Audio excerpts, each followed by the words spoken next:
हिंदुस्तान का कोई भी राम कथावाचक, कोई भी शंकराचार्य या कोई भी मंडलेश्वर शास्त्रों से यह साबित नहीं कर सकता है कि दशरथ पुत्र श्री रामचंद्र जी ही वो परमात्मा है जो परमात्मा अनादिकाल से सृष्टि चला रहा है। कोई भी राम कथावाचक चारों वेद और गीता जी से यह साबित नहीं कर सकता है कि दशरथ पुत्र श्री रामचंद्र जी की पूजा पाठ करनी चाहिए। मैं दावे के साथ चैलेंज करता हूं और 1 लाख रुपए नगद इनाम की घोषणा भी करता हूं, यदि अपने आप को सनातनी संत महात्मा कहने वाला कोई भी व्यक्ति ये साबित कर दे कि चारों वेद और गीता जी में दशरथ पुत्र श्री रामचंद्र का नाम तक भी लिखा हुआ हो, या राम राम, जय श्री राम, जय सिया राम, सीताराम, दशरथ पुत्र श्री रामचंद्र जी के जपने का मंत्र हो। वीडियो को अंत तक देखने की प्रार्थना अवश्य करूंगा और ये भी कहूंगा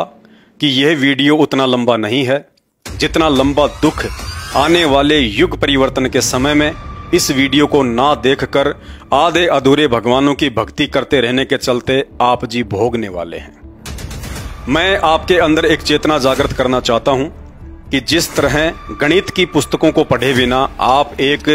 गणितज्ञ नहीं बन सकते, MBBS की पुस्तकें पढ़े बिना आप एक डॉक्टर नहीं बन सकते, और साइंस की पुस्तकें पढ़े बिना आप एक वैज्ञानिक नहीं बन सकते, ठीक इसी तरह चाहे आप हिंदू हैं या मुसलमान, अपने धर्म की पुस्तकों को पढ़े और समझे बिना ना ही तो आप भगवान की पहचान कर सकते हैं और ना ही एक सच्चे भगत बन सकते हैं। और 2028 तक युग परिवर्तन के समय आने वाले भयंकर विनाशकारी समय में दुनिया को सिर्फ भक्ति ही बचा सकती है और कोई सहारा नहीं है।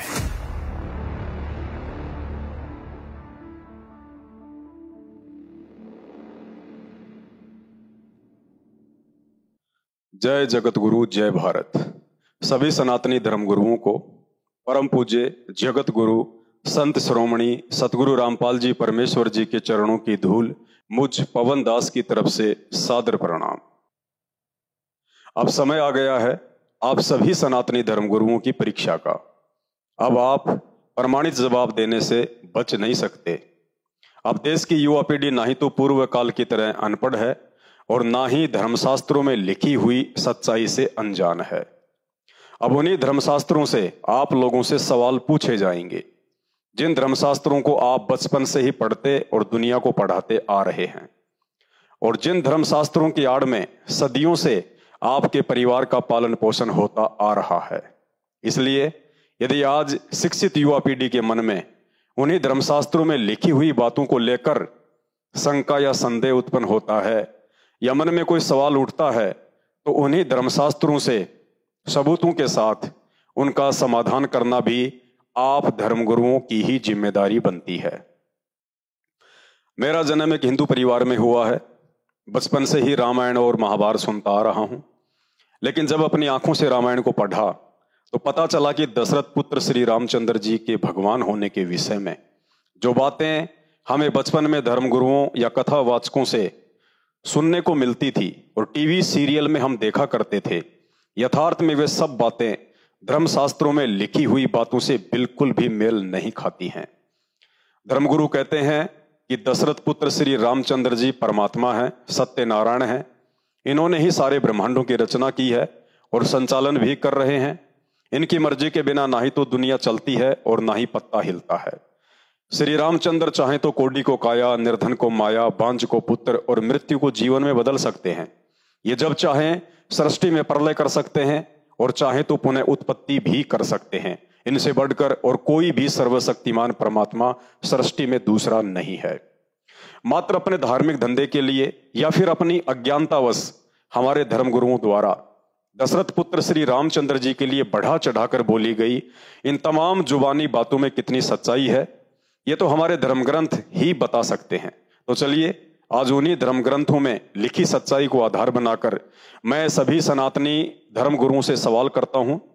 यदि दशरथ पुत्र श्री रामचंद्र ही वास्तव में सृष्टि को रचने व चलाने वाले परमात्मा है और एकमात्र इन्हीं की भक्ति करनी चाहिए, तो आखिर इस विषय में हमारे धर्मशास्त्र क्या कहते हैं। भाइयों और बहनों, भक्ति का आधार होता है भगवान, अर्थात भक्ति तो उस समय शुरू की जाती है जब यह विश्वास हो जाए कि जिसकी मैं भक्ति शुरू करने जा रहा हूं वास्तव में वो भगवान है भी या नहीं, उस महापुरुष में भगवान वाला कोई लक्षण है भी या नहीं, वो महापुरुष मेरे जीवन में आने वाले संकटों का समाधान करने में सक्षम है भी या नहीं, वो महापुरुष मेरे मन की बात जानने वाला अर्थात अंतर्यामी भगवान है भी या नहीं। समय आने पर वो महापुरुष अपनी भक्ति की शक्ति को साबित करने में समर्थ है भी या नहीं, उसकी भक्ति में वो शक्ति है भी या नहीं जिससे मेरा मोक्ष संभव हो,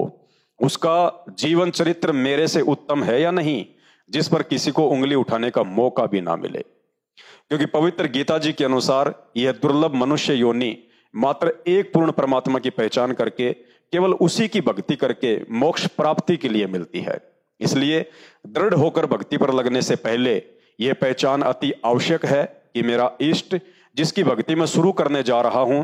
क्या वास्तव में वो एक पूर्ण परमात्मा है जिससे ऊपर सृष्टि में अन्य कोई भी देव महादेव नहीं है, सब उसी के अधीन होकर उसके नौकर बनकर सेवा करते हैं, या कोई उससे ऊपर भी परमात्मा है। तो चलिए ये सब जानने के लिए सबसे पहले हमें भगवान की परिभाषा से परिचित होना पड़ेगा कि भगवान किसे कहते हैं, और साथ ही यदि दशरथ पुत्र श्री रामचंद्र जी ही भगवान हैं तो भगवान के लक्षण श्री रामचंद्र जी की जीवन लीला से मेल करके देखते हैं कि वे कहां तक के भगवान हैं। पॉइंट नंबर 1, शास्त्र प्रमाण देते हैं कि दशरथ पुत्र श्री रामचंद्र जी विष्णु जी के अवतार थे, जबकि श्री मददेवी भागवत पुराण गीता प्रेस गोरखपुर से प्रकाशित कोड नंबर 1133 पहला स्कंद पेज नंबर 27 में श्री विष्णु जी खुद स्वीकार करते हैं कि मैं विष्णु पूर्ण परमात्मा नहीं हूं, मेरा तो जन्म हुआ है और मैं मरता भी हूं, तथा मैं विष्णु दुर्गा देवी से ऊपर किसी को नहीं जानता, उसी की पूजा करता हूं और उसी के अधीन होकर सृष्टि का पालन पोषण करने की जिम्मेदारी से बंधा हुआ हूं। अर्थात शास्त्रों से प्रमाणित हुआ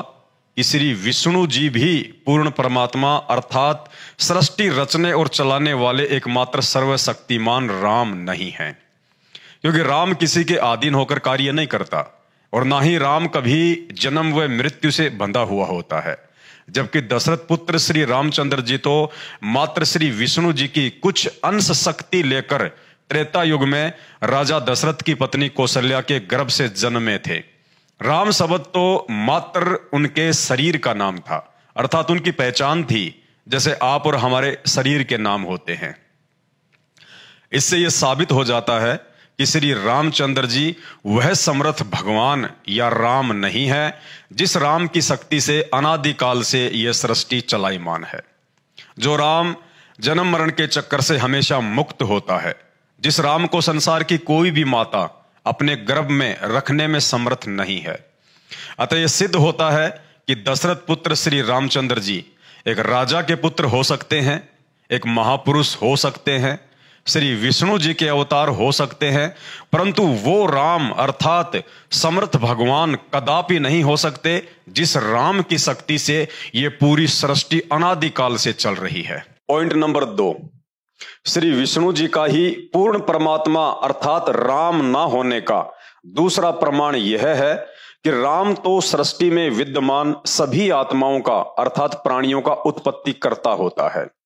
जन्मदाता होता है, इसलिए भगवान के ऊपर किसी भी प्राणी का श्राप या दंड असर नहीं करता है। लेकिन शास्त्र प्रमाण देते हैं कि श्री विष्णु जी को उन्हीं के भगत नारद जी ने उन्हें हरि के रूप की जगह बंदर का चेहरा लगा देने पर क्रोध में आकर श्राप देकर 11,000 वर्ष तक श्री रामचंद्र रूप में दुख भोगने के लिए विवश कर दिया। अर्थात अपने ही भगत का श्राप जिसे भोगना पड़ जाए वो किसी भी सूरत में राम अर्थात सर्वशक्तिमान परमात्मा नहीं हो सकता,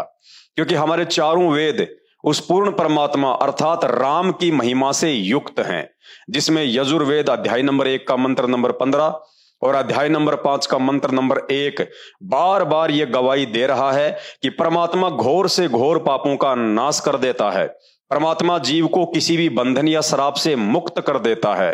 अब यदि आप धर्मगुरुओं के अनुसार दशरथ पुत्र श्री रामचंद्र जी ही वह परमात्मा है जिसकी महिमा वेदों में लिखी हुई है, जो इंसान को सभी पाप कर्मों के बंधनों से मुक्त कर देता है, तो दशरथ पुत्र श्री रामचंद्र जी स्वयं नारद जी के श्राप से अपने आप को मुक्त क्यों नहीं कर पाए। अतः यह सिद्ध होता है कि दशरथ पुत्र श्री रामचंद्र जी एक राजा के पुत्र हो सकते हैं, एक महापुरुष हो सकते हैं, श्री विष्णु जी के अवतार हो सकते हैं, परंतु परम पुरुष अर्थात पूर्ण ब्रह्म परमात्मा कदापि नहीं हो सकते, जिनके ऊपर किसी का भी श्राप या दंड काम नहीं करता है।